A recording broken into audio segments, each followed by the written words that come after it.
about to hear is true. The names have been changed to protect the innocent. Dragnet.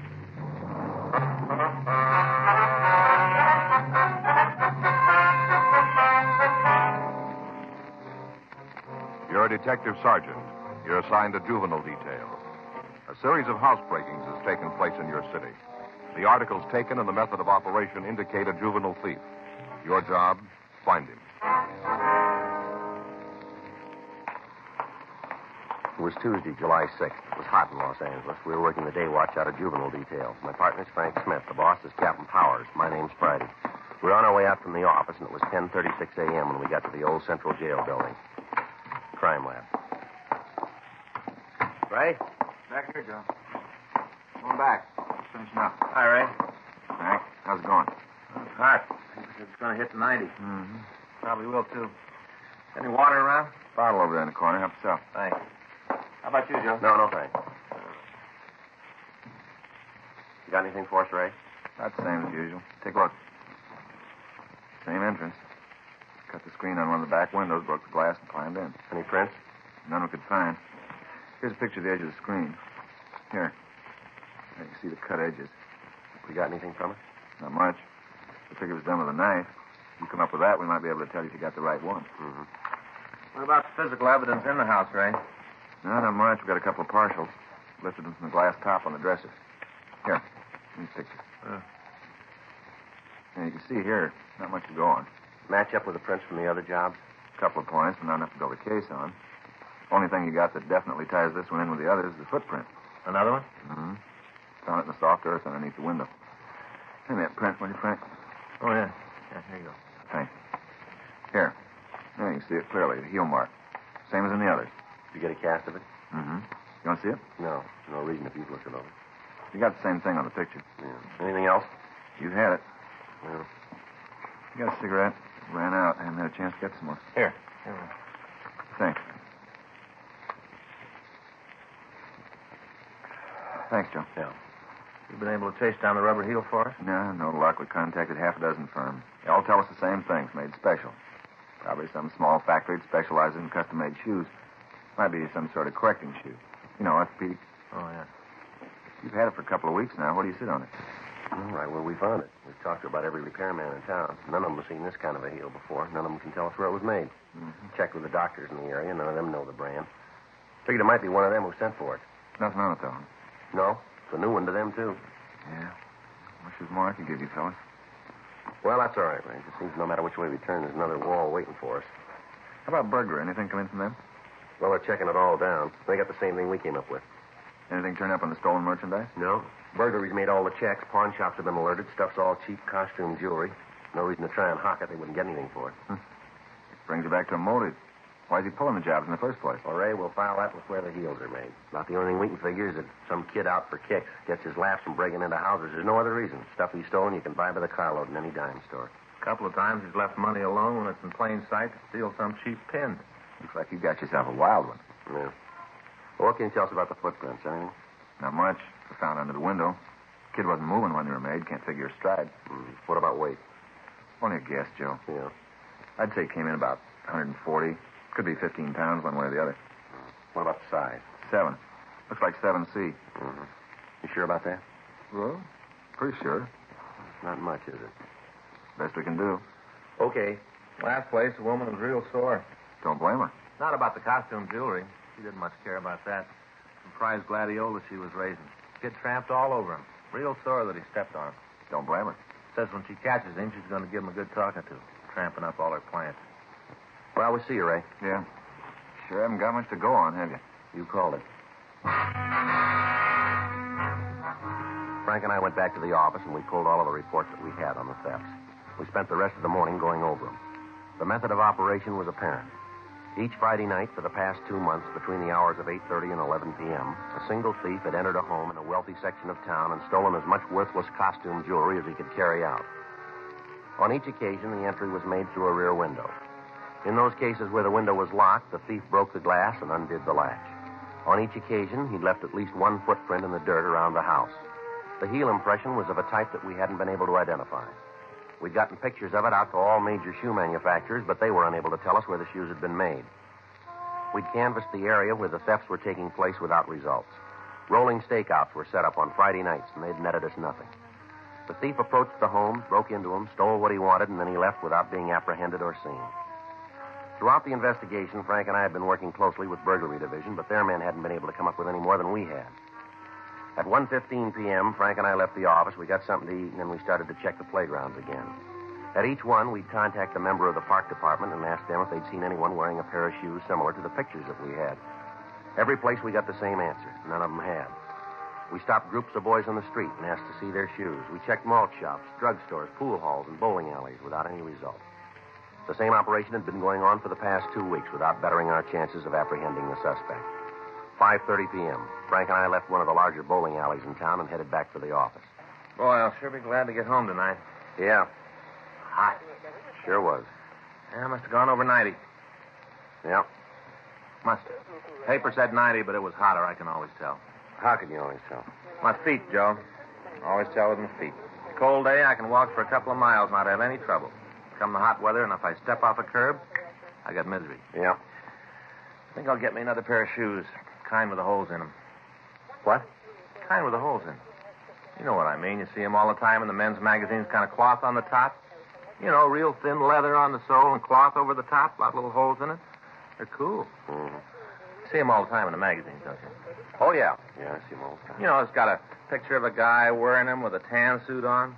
Always got on the same suit, and he's got a straw hat with one of those bands made out of feathers, you know, like a kind of snake kind of. Mm-hmm. Guy's always in a tan suit and a hat. Well, maybe you got to have one of those before you can buy the shoes, you figure? One of those suits? Yeah. I don't know. You're not talking much today. Haven't got room to get in. You're doing it all. Oh, hot. That's pretty funny. It's hot. Must have been over 90. I was just about to say it Slow must down, have been will you, over Frank? 90. Slow down there. Yeah? Take it easy. See that kid up there? No. Up there. Just coming out of the drugstore in the corner, waiting for the light there. Oh, yeah. Tennis player, huh? Well, he's wearing a pair of canvas shoes, looks like from here. Yeah. Want to check him? You might as well. That's good here. All right. You want to wait? No, I'll come with you. Hey, fella, hold it up. What? Wait a minute. You mean me? Yeah. Yeah, what do you want? Police officer, son. We'd like to ask you a couple questions. What for? I haven't done anything. No, we didn't say you did. We just want to ask you a couple questions. Oh, I thought there for a minute you were after me. My partner, Frank Smith. My name's Friday. Hi. Oh, I'm Alec McCarran.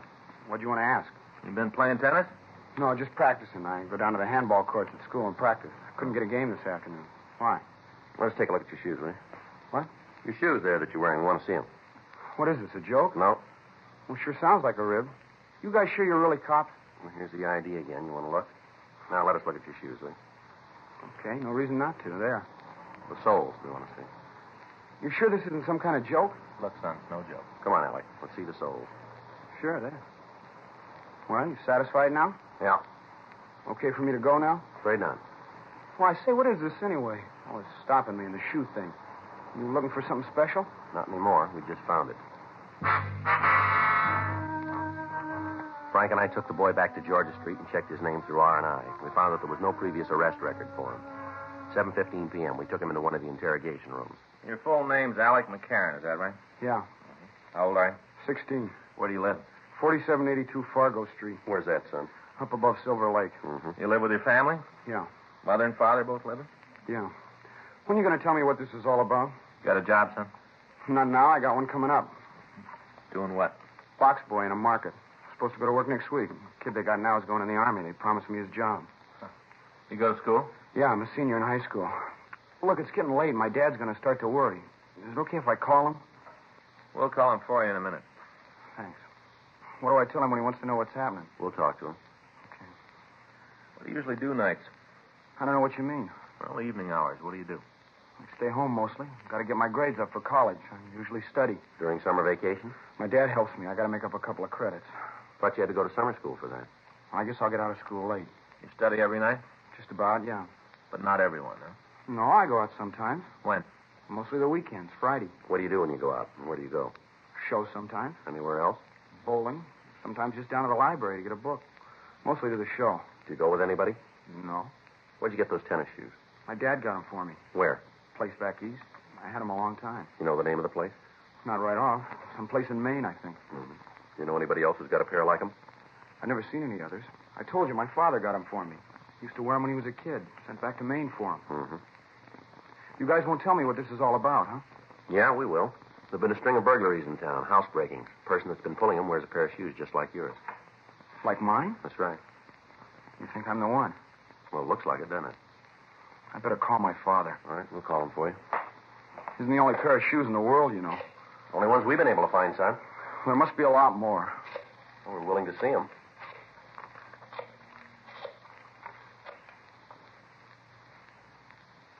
Hello, this is Sergeant Friday, Los Angeles Police Department. Who am I speaking to, please? Uh-huh. Yes, sir. Your son's here. Suspicion of burglary. That's right. Well, that may be so, Mr. McCarran, but that's the charge. Yes, sir. No. We'll bring him to his home. Sure you can. Just a minute. He wants to talk to you, son. Hello, Dad? Yeah. Uh-huh. At the police station. No, it's no joke. What? Well, I'll tell you when I see you. Yeah, bye. All right, Alec. Get your sweater. You taking me home now? That's right. Guess Dad set you straight, huh? Told you it was all a mistake? No, I'm afraid he didn't. What do you mean? Didn't he tell you this whole thing is wrong? Well, he tried to, yeah, that's right. Well, then you're going to have to let me go. No, afraid not. But you have to if it's a mistake. Yeah, if it's a mistake. Frank and I left the office with the boy, and we drove out to his home. It was a large two-story colonial house overlooking Silver Lake. We were admitted to the place by a maid, and we were shown into the living room. The boy's father, Henry McCarran, was waiting for us. You're the officer? Yes, sir, that's right. My partner, Frank Smith. My name's Friday. How do you do? You want to tell me what this is all about now? Well, it looks like your son's mixed up in some burglaries, Mr. McCarran. You're aware that's a pretty serious charge. Yes, sir, that's right. I suppose you have some kind of proof to make that statement? We think so. Mind telling me what it is? Well, while we were talking, would it be all right to look at the boy's room? Do you think that's quite fair? Necessary, Mr. McCarran. What if I say you can't? Well, then we'll have to come back with a warrant. All right, this way. What do you got to say about this, Alec? I didn't do it, Dad. And that's the truth? Yes, sir. It's good enough for me. Through here. This is it. Go ahead. Frank? Yeah. Now, then, suppose you tell me what this is all about. The shoes that your boy is wearing there, you got them for him? That's right. Had them made to order. Where? Place back east in Maine. You know if anyone else has a pair of them? No, as far as I know, that's the only pair on the coast. Good tennis shoes. I used to wear them when I played. Uh-huh. What do they have to do with this? Well, on each one of the steps, we found a print from a shoe like that outside the window. Well, that doesn't mean that Alec was in them at the time. How about it, Alec? You let anybody else use the shoes? No. Well, there's your answer. Still doesn't come down to proof. What night did your boy spend out of the house, Mr. McCarran? I don't know. I guess he's gone on Friday most of the time. You know where he goes? Show, library. I don't keep a chain on him, Sergeant. I have complete trust in Alec. Burglaries have been taking place on Friday nights. Still entirely circumstantial. Yes, sir, but it fits, doesn't it? What's he supposed to have stolen?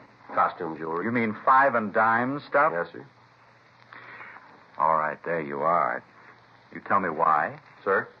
Why'd Alex steal that? Now, look around, Sergeant. I just spent $1,500 on this room. Had it all redone. Alex got just about everything he wants. He gets a good allowance. If he needs any more money, he only has to come to me. There's no reason for him to steal. Yes, sir, this is a nice room and all. What you say may be true, but the fact stays that the thefts are taking place. Well, all right, then I'll put it on the line. I've got faith in my son. He's had all the things a boy could want, a good family, good home, all the things that count. Maybe there is a thief, but it isn't my son. I know that.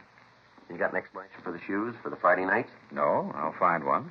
Maybe we can try for this, too, Mr. McCarran. What? Found these in the boy's closet. Hmm? Box of cheap costume jewelry.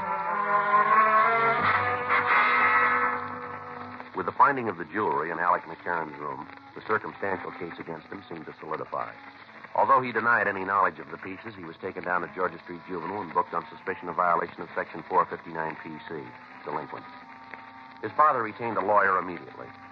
The next day, the jewelry found at his home was shown to the victims, and they gave us a positive identification on each one of the pieces. A petition was filed, and the facts were presented to the juvenile court. Detention was requested. On Thursday, July 8th, Frank and I got back from the second floor after talking to the McCarran boy. He still admitted nothing about the burglaries. I don't know. Maybe I'm starting to believe the kid. He sure makes you wonder, doesn't he? Sergeant Friday? Yes, sir. How are you, Mr. McCarran? Fine, thank you. I've got it, Sergeant. I got it right here. Sir? The way to show you that my son had no part in these burglaries. All right, sir, go ahead. Now, you say that all the thefts have taken place on Friday night, is that right? Yes, that's right. And your big piece of evidence is the heels on his shoes, right? Well, that's part of it, yes, sir. All right, then you can just turn them loose. I beg your pardon? I remembered it last night. I couldn't get to sleep and got to thinking. I remembered. All right, go ahead. Alec's shoes get a lot of use. He plays a lot of tennis, wears his shoes all the time. Yes, sir. The soles and heels wore out. We had to send them back east and have them resoled. Sent them back on May 5th. Didn't get them until May 19th. Now, there's 2 Fridays in there, Sergeant. If the shoes were gone, Alec couldn't have done the burglaries. Right? Yeah. Well, I hope now that you will admit that you've made a mistake. Well, if we have, Mr. McCarran, we'll sure tell you. Well, you can take my word for it. Alec had no part in any of this. He's a good boy. He's honest. He's smart. If he was going to steal anything, if it really came to that, he wouldn't risk his neck for a few cheap beads. Doesn't seem so, does it? Here you are, Joe. All right.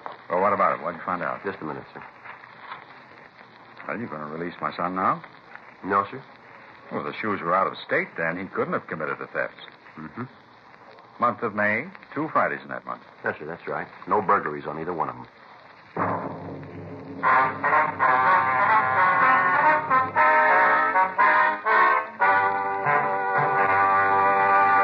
You are listening to Dragnet, the authentic story of your police force in action.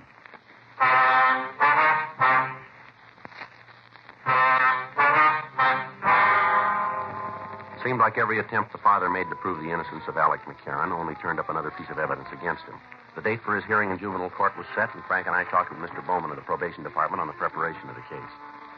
From the evidence, it appeared that the boy would be found guilty. We questioned and re-questioned him. We went over every facet of his story, but he still stuck to it. At no time did he change any part of it. Saturday, July 10th, Frank and I checked into the office. Boy, it's going to be another scorcher. Yeah, probably over 90 again, huh? Yeah, over 90. More than that, Joe. I'm going over to Broadway at noon today. Pick up a pair of those shoes I was telling you about. Mm-hmm, with the tan suit. Ones with the holes in it. Not to suit the shoes, you know. Finally decided last night I need them more than a new spinning reel. I'm going to get them. Well, that's good. Anything for us? Yeah. Looks like we might be wrong about that McCarran boy. What do you mean? Another housebreaking last night. Footprints all over the place. Yeah? All of them with the same heel print. We left the office. We went over to the crime lab. Ray Pinker showed us photographs that had been made at the scene. The marks were identical with those we'd found before. The size of the shoe, the way they were worn, everything matched. The information blew the case against Alec McCarran sky high, and both Frank and I felt a little relieved. The probation department was informed what had happened, and the boy was released immediately. Frank and I drove him to his home, where he was reunited with his family. We obtained the name and address of the shoe company who had made the tennis shoes, and the radiogram was sent to the police department in that city requesting all information on similar shipments to the Los Angeles area. We got the answer the next morning. Only one other pair had been sent to the Southland. Those had been sent to a Mr. Homer Ellsworth, care of General Delivery, Ventura, California. We checked the name through records and identification, but we were unable to come up with a record for him. The name was sent to George Brereton, CII, Sacramento. At 11:15, Frank and I drove up to the beach city. We talked to the postmaster and several of the clerks. They told us that several pieces of mail had been delivered to Ellsworth. Although none of the people could tell us where the man lived, they were able to give us a good description of him. They went on to say that they'd gathered from conversations that he resided someplace in Los Angeles. We left word with them that the local police department be called in the event the man returned, and then Frank and I drove back to the city. We checked the name again, this time with a description. No make. One of the outstanding things in the way the man was described was that the little finger from his left hand was missing. This was checked through the oddity file without result. The additional information was forwarded to Brereton. We checked with burglary detail, but they had nothing on the suspect. 8:40 p.m. We drove out to the McCarran house and talked again to his family. I knew it all the time. Yes, sir? Got a boy like Alec after 16 years, you know pretty much what he will, what he won't do. Yes, sir. A couple things we'd like to go over with you. Sure, anything you want. Just let me know. All right. Caught the person who was really responsible for this? That's what we want to talk to you about. Fine. Go right ahead. Now, the description we've got of the man is that he's about 50, around 5'8", 150 pounds, dark hair, gray at the temples, wears glasses, has a mustache. Got a finger missing from the left hand. Mm-hmm. What's his name? Well, that we don't know, sir. That's why we're asking you. No name at all. Well, he's used Homer Ellsworth. We don't think that's his true name. It isn't. Sir? Name's not Ellsworth. It's Fallon. Homer Fallon. You know him? Sure. He worked for me for 10 years. Sort of a handyman. Does our jobs around the house. You know where we can reach him? Not sure about that. What do you mean? He quit yesterday morning. We got Fallon's address. We left for the place right away. It was a small house in the South Hollywood area. The front yard was overgrown, and several of the pickets from the fence were missing. It was a 1938 Chevrolet truck parked in the driveway. Frank and I left our unit and walked up to the front door. Watch your step, Joe. What? Ward lives there. Oh, yeah, I see. I think you'd have a light out here, wouldn't you? I get it.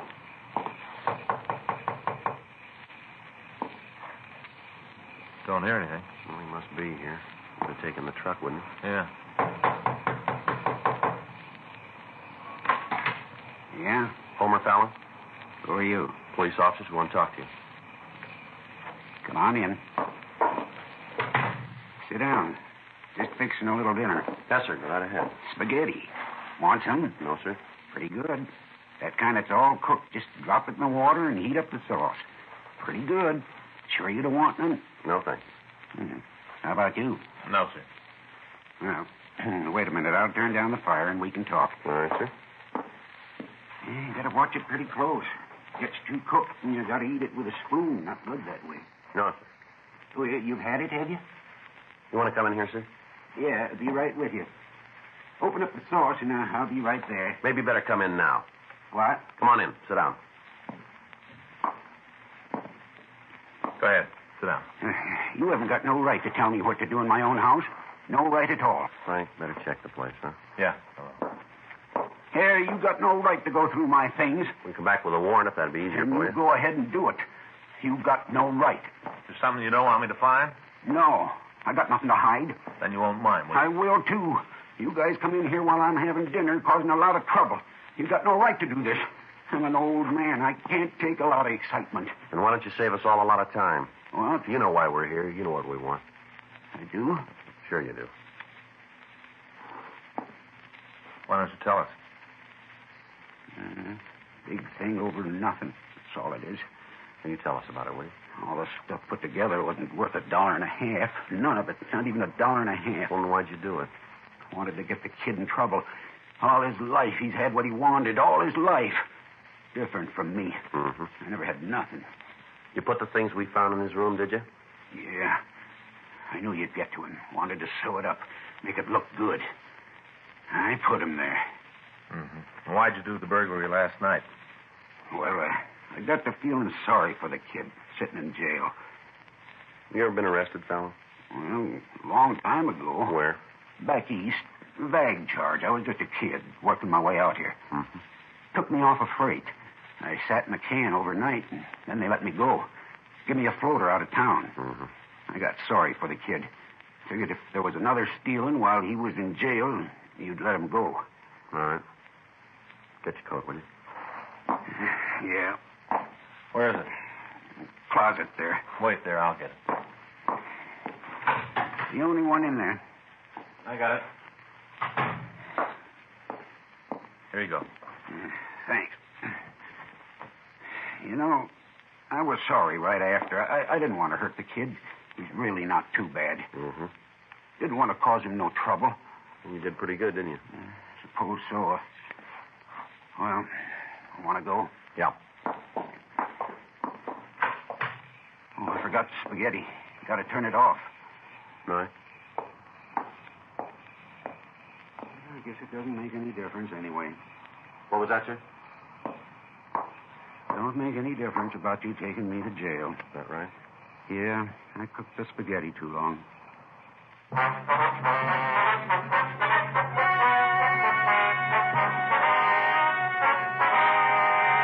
Homer Lindsay Fallon was tried and convicted of burglary in the first degree, 6 counts, and received punishment as prescribed by law. Burglary in the first degree is punishable by imprisonment for a period of not less than 5 years in the state penitentiary. Dragnet is a presentation of the United States Armed Forces Radio Service.